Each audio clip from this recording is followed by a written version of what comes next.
Welcome back to the channel. Today's video is a quick video on how to speed up the process of solving the first stage of the Rubik's Cube. You may have seen my previous video. This is just a quick guide, quick tutorial on how to speed up the first stage, which is creating a white cross on the top. So I've scrambled the cube, so let's have a look at solving it, and let's talk about it as we go through. So the first thing you need to think about when you try to put a cross on the top is you need 4 center pieces or edge pieces, and we need the 4 whites. So the first thing to do is always just to identify those pieces. So we have one there, white and orange, white and blue, white and green, and white and red.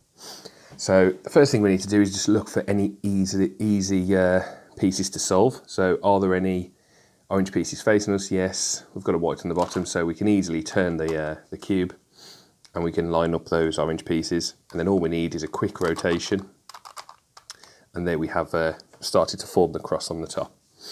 So second, we have a look, do we have any pieces facing us? Yes, we have green, white's on the bottom, so another easy one there. So we can turn, match up the greens and rotate, and then we're halfway there. Next one, do we have any facing us? No. So we have a white facing us, blue's on the bottom. We know blue's over here, so the easiest way to do that is a side rotation, match the blues and rotate up. And as you can see, we did have these pieces done. We've now lost that piece and gained this piece, but because there's nothing complex there, we should be able to just rotate our piece back up, and there we have it. So starting to form. Last piece is red. It's facing us now, following the moves that we've just done, so that's easy. So quick turn, match the reds, and there we have it. There's the cross, and it's as simple as that.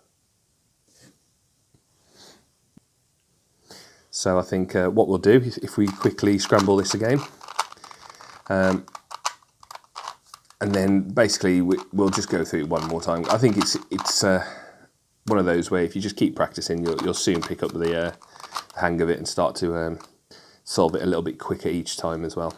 So there we have it. Nothing on the face apart from the white centerpiece, so we need to look for our 4 edge pieces. So one there, white and red, white and blue, white and green, and white and orange.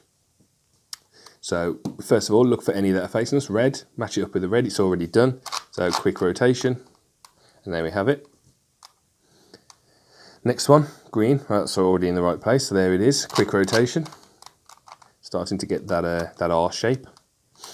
Next, facing us here and there. So this is a bit more difficult because it's on the side, so the best way to do that is to rotate it to get these white pieces onto the bottom.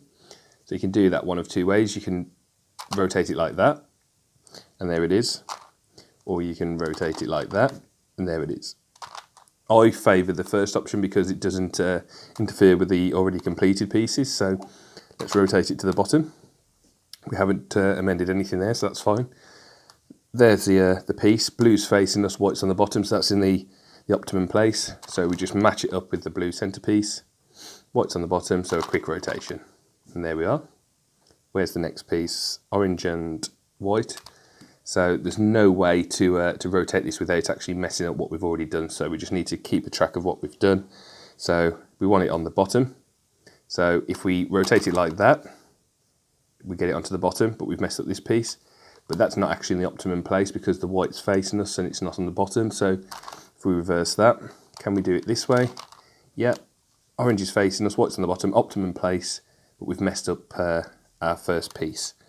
So the best way to do it is to rotate that orange piece out of the way.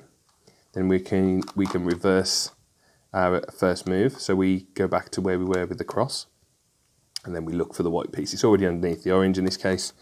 So all we do, rotate up, and there we have our cross. Thanks for watching. Hope it's helped. All the best.